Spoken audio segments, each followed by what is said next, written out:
Haleluya. Mari kita dengarkan kebenaran firman Tuhan. Dan saya ambil di sini bahwa di dalam Mazmur pasal 1 ayatnya yang pertama sampai ayatnya yang ketiga, berbahagialah orang yang tidak berjalan menurut nasihat orang fasik, yang tidak berdiri di jalan orang berdosa, dan yang tidak duduk dalam kumpulan pencemooh, tetapi yang kesukaannya ialah Taurat Tuhan, dan yang merenungkan Taurat itu siang dan malam. Ia seperti pohon yang ditanam di tepi aliran air, yang menghasilkan buahnya pada musimnya, dan yang tidak layu daunnya, apa saja yang dibuatnya berhasil. Jadi saya berikan judul di sini, hidup benar mendatangkan berkat. Kita percaya bahwa firman Allah ini tidak akan pernah sia-sia dalam kehidupan kita, dalam pengiringan kita kepada Tuhan. Karena di sini pemazmur atau Raja Daud sendiri sudah memberikan satu teladan, bahwa dia katakan bahwa di sini di mana kehidupan kita, hidup benar itu akan mendatangkan berkat. Di ayat pertama dan di ayatnya yang pertama dia katakan, berbahagialah orang yang tidak berjalan menurut nasihat orang fasik, yang tidak berdiri di jalan orang berdosa, dan yang tidak duduk dalam kumpulan pencemooh, dan tetapi yang kesukaannya ialah Taurat Tuhan, dan yang merenungkan Taurat itu siang dan malam. Jadi kalau saat ini kita belum dapat sesuatu hal dalam berkat Tuhan yang kita alami, jangan kecewa, jangan putus asa, tapi mari kita merubah diri kita supaya diri kita benar-benar menjadi sasaran Tuhan utama dalam hidup kita, seperti Raja Daud, bahwa hidup benar itu mendatangkan berkat. Dan itu bukan main-main, saudara. Ini firman Allah berkata dalam hidup kita bahwa memang untuk meraih satu berkat Tuhan dalam hidup kita, baik berkat jasmani dan berkat rohani, itu adalah hanya di dalam kehidupan yang benar.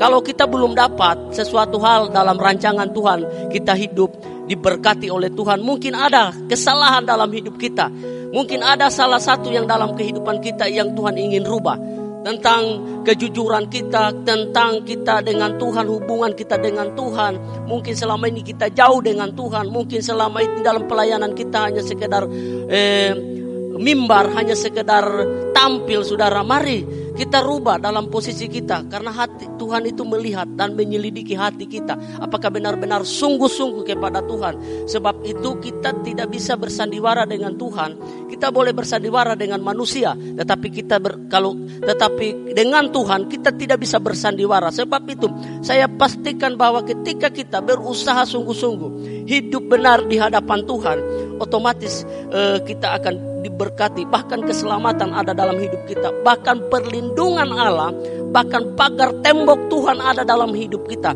Tetapi kita harus melihat bahwa benar-benar di sini dia katakan orang yang berbahagia itu orang yang adalah orang yang hidup benar. Dia katakan berbahagialah orang yang tidak berjalan menurut nasihat orang fasik, yang tidak berdiri di jalan orang berdosa. Saudara, kalau bicara tentang orang berdosa, saudara, artinya kita akan sering bertemu dengan orang-orang rusak, orang-orang yang berdosa, saudara.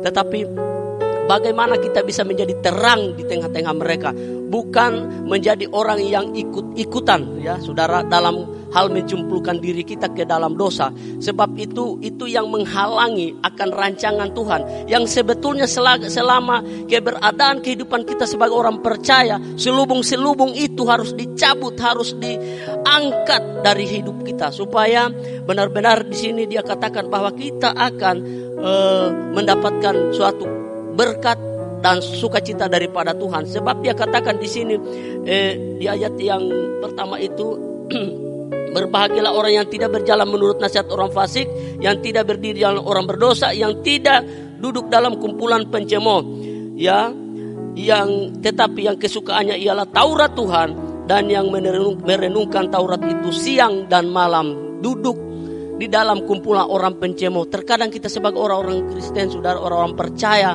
ada hal-hal yang negatif, kita mulai membicarakan tentang kelemahan orang lain, ya, kita mulai membicarakan tentang hal-hal dosa yang dikerjakan. Kita lebih sewot dengan hal-hal dosa yang dikerjakan, tetapi bukan membangun, saudara. Nah, bagaimana kita hidup untuk meraih, di mana kita hidup benar yang akan mendatangkan berkat. Nah, kalau itu kita tidak bisa mempersalahkan siapapun. Tapi itu kita bisa persalahkan diri kita sendiri.